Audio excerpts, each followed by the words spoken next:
Hey folks, my name is Axel, and can I interest you in some pristine mediocrity for a clean $20? I don't actually have an NSO card. You ever go to the store and buy the knockoff shampoo because it's cheaper? But that's like the only good thing about it. It doesn't work well and other companies do it better, but it costs less, so you figure it's good enough. Nintendo Switch Online. This is Nintendo's online service. Oh, butter my buns. For a small fee of $20 a year, you get access to online play on all of Nintendo Switch games, alongside a myriad of other features that I'll discuss later in the video. And by later in the video, I mean probably like 2-3 minutes, because I want to talk about the actual online last, because I feel like that has the most to talk about. And I want to preface this video by saying that Nintendo Switch Online isn't even necessarily a bad service. For what it is, $20 a year, it's probably one of the least expensive subscription services I've come across in a while. And to be perfectly honest, what it provides is actually, in my opinion, worth more than the asking price. That doesn't mean you should buy it. The point of a subscription service is to have the consumer spend a lot of money constantly, not just a one and done. Multiple payments over time that only goes away when you stop using the service. And not only that, but they want you to spend a lot of money while they don't spend much money at all.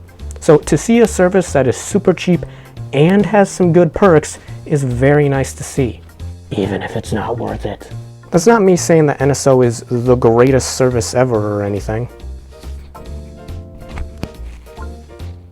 It's not. I'm just saying that the pill is much easier to swallow when you look at what it offers for $20 a year versus stuff like Uplay Plus, charging literally $14 a month.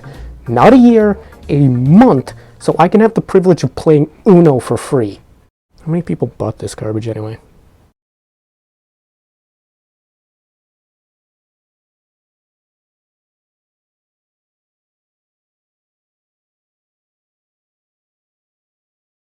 That wasn't what I was looking for, but I feel better. A little bit of dub on with the video.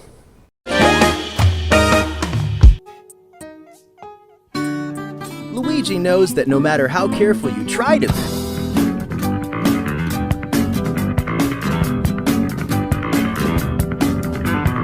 as a part of NSO, you'll get the ability to back up your save data to the cloud.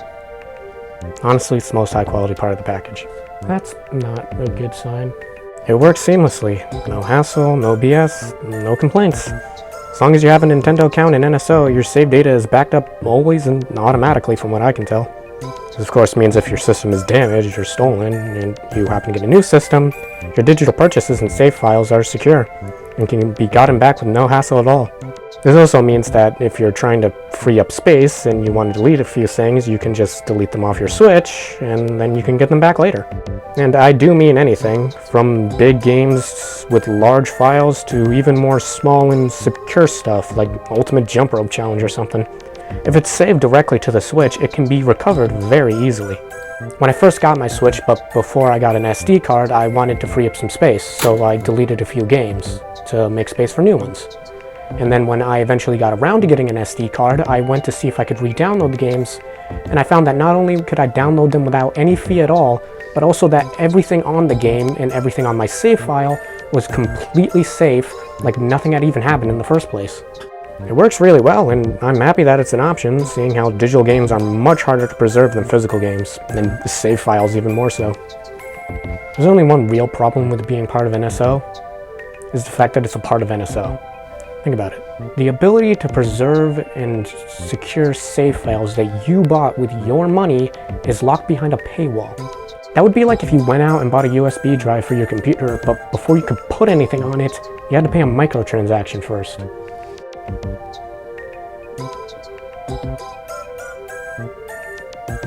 Now, you could make the argument that about like 90% of loss of save file would be the fault of the consumer, and that if Nintendo is offering a solution to it, they are more than within their rights to charge for that solution.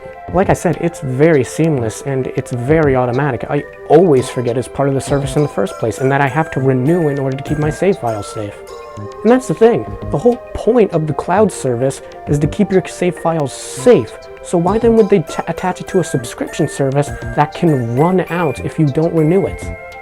It just doesn't make any sense to me. It feels like they were designing this to be a part of the console itself, But then later on, they decided to put it in as a part of NSO to try and sweeten the deal a bit more. Because let's be honest, there is not a lot in NSO to begin with.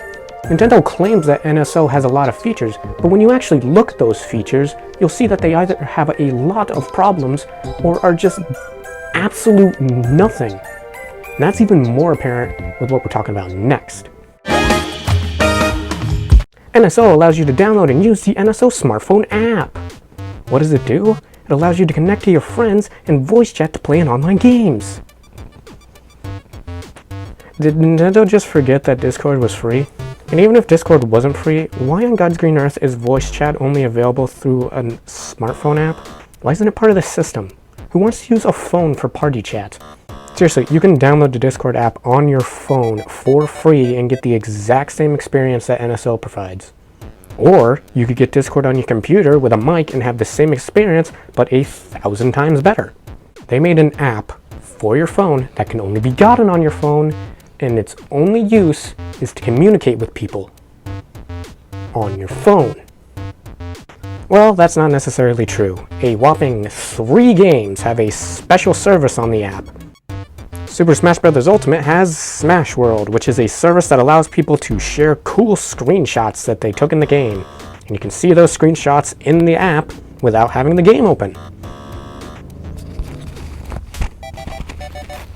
Cool. Animal Crossing service, Nook Link, straight up allows you to use the main menu on your phone. You can even look at items that you have owned and see all their stats. Only works on stuff you own though. It's not like you can buy stuff from the app, so I'm not sure the reason behind limiting it to only stuff that you own. In addition, you can also use the chat feature and the emotes from your phone. So while playing with other people, you no longer have to push that pesky little button to get to the menu. You now get to take your hand off your system and then reach over to your phone to do it instead. And then there's Splatoon service, Splatnet. I haven't used it, and I honestly don't care to. And that's it! Whereas the cloud service is so important that I'm shocked it's paid for, the NSO app is so useless that I'm baffled it's paid for. And you can't buy any of this stuff separately. If you don't think NSO app is worth the money, then you are shit out of luck, because you have to buy it anyway. NSO is a package deal and only a package deal, which means if you want to play online, you have to buy several things that you really should not have to pay for. Anyway. Oh, goody, NSO members get special offers from Nintendo for using the service. What are those offers? Honestly, it just feels like another thing they shoehorned in for the sake of doing it.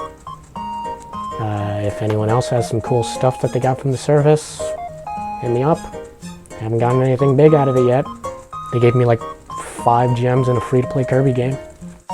They allowed me to download online-only games, and yes, that is a special feature.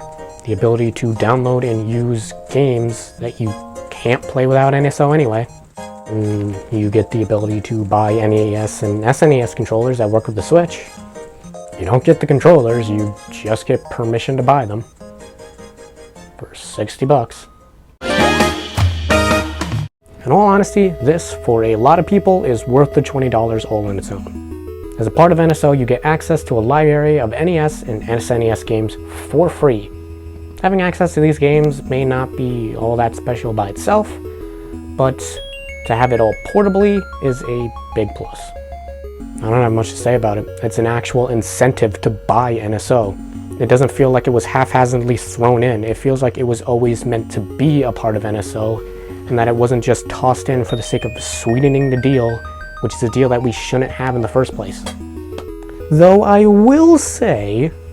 Oh, he's gonna complain, isn't he? They put new games on the service kind of rarely nowadays, and the games they do put on aren't exactly all that exciting. Everyone over here begging for Nintendo to put Earthbound on the service, but no. Mario Picross. Originally, NSO only included NES games on the service, and they updated it every month to have a few more games. This was okay, but after the discontinuation of the Virtual Console, which was a service that had a lot more games across a lot more consoles, people were feeling very upset. I need to point out that only first-party Nintendo games are allowed on NSO.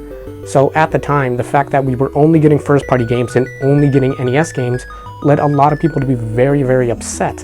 Because let's be honest, most NES games aren't that good anymore. After a year of NSO, SNES games were added to the service, and now they were going to update both libraries, but at a slower rate. And to my and many others' surprise, Nintendo didn't charge extra for NSO for including the service. It's cool to have SNES games because, in my opinion, they are a lot better than NES games, but still, the rate of new games has slowed down a lot, and we're still not getting very exciting games at that. People desperately want N64 games on the service, and they're not even going to kid themselves saying that GameCube is even viable. The main reason for not including a lot of cooler games on the service, like I said, is that a lot of the cooler games are third-party games. And that of course means that if they were on NSO, Nintendo would have to pay for the licensing rights. They would also have to give people a cut of NSO for including their games. So they would rather just include their own games and not really worry about it. But that doesn't make it better than instead of Castlevania, we got Soccer for NES. What am I, an idiot? I already own Soccer for NES.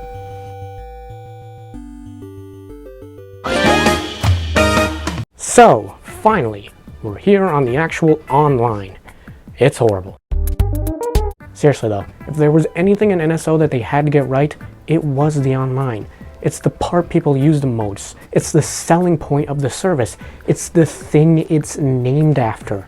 But they just couldn't pull it off. It's not even that online play is bad overall. It's more so that it's just so inconsistent. Lag and stutter is common across almost the entire library. No matter what you play, there's a huge chance that your game will have a slight stutter at best and be downright unplayable at worst. But not only is the lag common, the lag is also inconsistent across the different games in the library. Super Smash Bros. Ultimate, Nintendo's big Switch exclusive fighting game, sees frequent lag and input delay. It's so bad that people have gone on record to say that the lag is just something you have to live with. And I can support that. I've played countless hours of Smash Online, and I can say with confidence that at least once a match, the game will fully stop for a few seconds. Meanwhile, Luigi's Mansion and Puyo Puyo Tetris over there run perfectly with no problems, like a real game that you paid for. A lot of people online can tell you a lot of different things about the problem, but the main thing you need to know is that Nintendo's online servers are outdated and poorly optimized.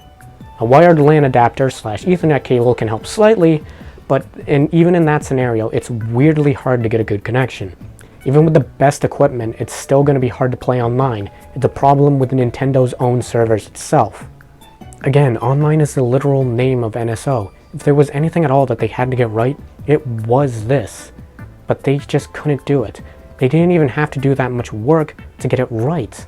Nintendo's online has always had lags and stutters. They're not a modern company. They dive into new tech very slowly. This very mediocre online experience has always been there. Hell, for the first year of the Switch's life, Nintendo Switch Online wasn't paid for, and it was exactly the same. The only difference between now and then is that Nintendo's Online is now paid for, even though it's exactly the same, and it's still just as bad. And this basically summarizes my problem with NSO. Online, classic games, save file protection, all Nintendo is doing is charging us for things that they offered us separately for years. All they have done is reach out and grab all their mediocre products and put them together for $20. And that word basically describes the entirety of NSO. Mediocre. It is not that great a deal at all, but it isn't horrible. It could be something so much more. It could be something that so many people would want to buy, but it's just the cheap shampoo. It's the thing that works, but not well. It's the thing that others do better, but it's the thing that costs less. So can you even really be that mad about it? Whether or not you think NSO is worth it is up to you, but regardless of what you think, if you have a Switch, you'll probably buy it anyway, because it's only $20.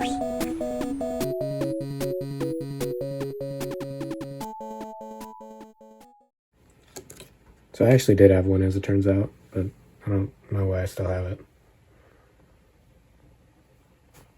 Bye.